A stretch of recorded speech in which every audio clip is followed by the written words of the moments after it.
This is a 1973 Porsche 911 RS, a Rennsport. The first year, right? This is the one and only of the hand-built 911s when the family still owned the company.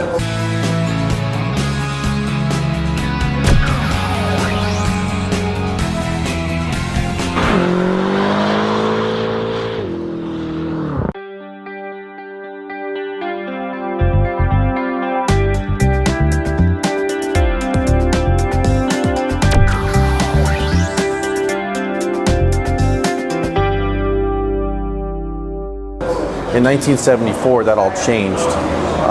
So this is the car. There are other RSs out there, but this is the pinnacle of the boy racer car. This one we purchased from a gentleman that had restored the car and taken it to something called the Porsche Parade, which is sort of the Pebble Beach of Porsche events, and it won its best in the 911 class, best in the RS class, and actually best of show.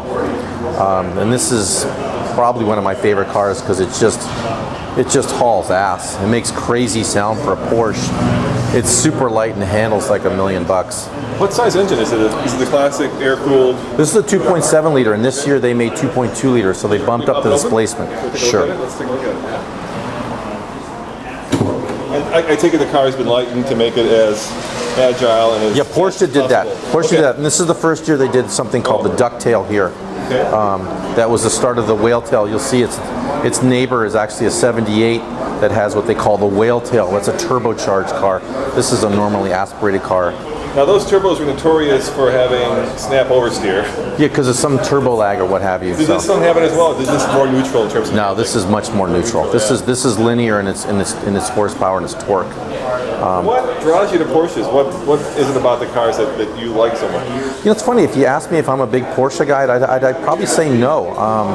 I think the designs are interesting, but they're not like the Italians. But there's a value for them. Right? There's a value that, you know, if you want to get a 911S, let's say in the 60s, you could probably buy one from 80,000 to, let's say, 200,000. If you want the same performance car from an Italian car, it's going to be 400,000 to $1 million. But I'm an architect, and my whole world's about passion and beauty. And you know, fortunately, we have a couple of the Porsches that are beautiful. But I'd rather have more beautiful cars that are objects, like the '63 split window behind you. Well, tell me about the split window. Why as well? Since we're here. So the split window in 1962 was shown at the Paris Auto Show by Chevrolet, and it was in this color, Sebring silver with black interior. It's probably my favorite U.S. car ever designed. It's just stunning. It's beautiful. It's elegant, and it has these incredible crisp lines that are timeless. I mean, this car looks smoking today like it did in 1962, 63. It drives great. It's a fuel car, so it's a high-performance engine. There you go. Got it. Congratulations. Cool. So that's like the minor mechanic in me. Sweet. Look at that air filter. Oh my God. So that's the induction that goes into the fuel system here. So this air filter. Yeah, they had incredible problems apparently with these fuel injections. So people would tear them off and put carburetors on it, and they also had a problem with the piece in the back here. So people couldn't see out the back.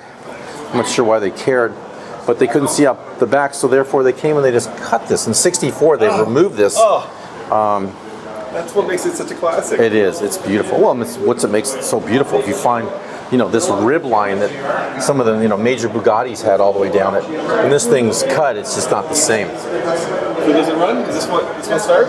Oh yeah. It's driver?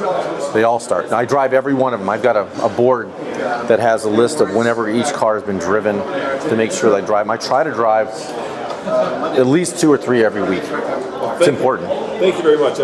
Thank you. Sharing your collection Pleasure. with us. Thank you.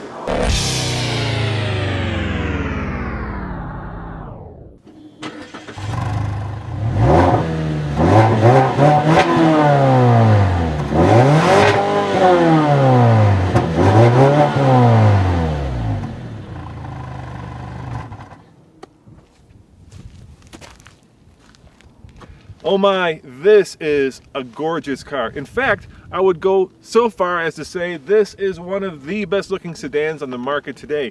And if you recall, last time Nathan had it, he swooned like a little schoolgirl when he reviewed it. But he didn't go 0 to 60, so guess what's coming up next? That's right, the brand new Mazda 6 0 to 60 on the fast lane car. Whew, that is one sexy car.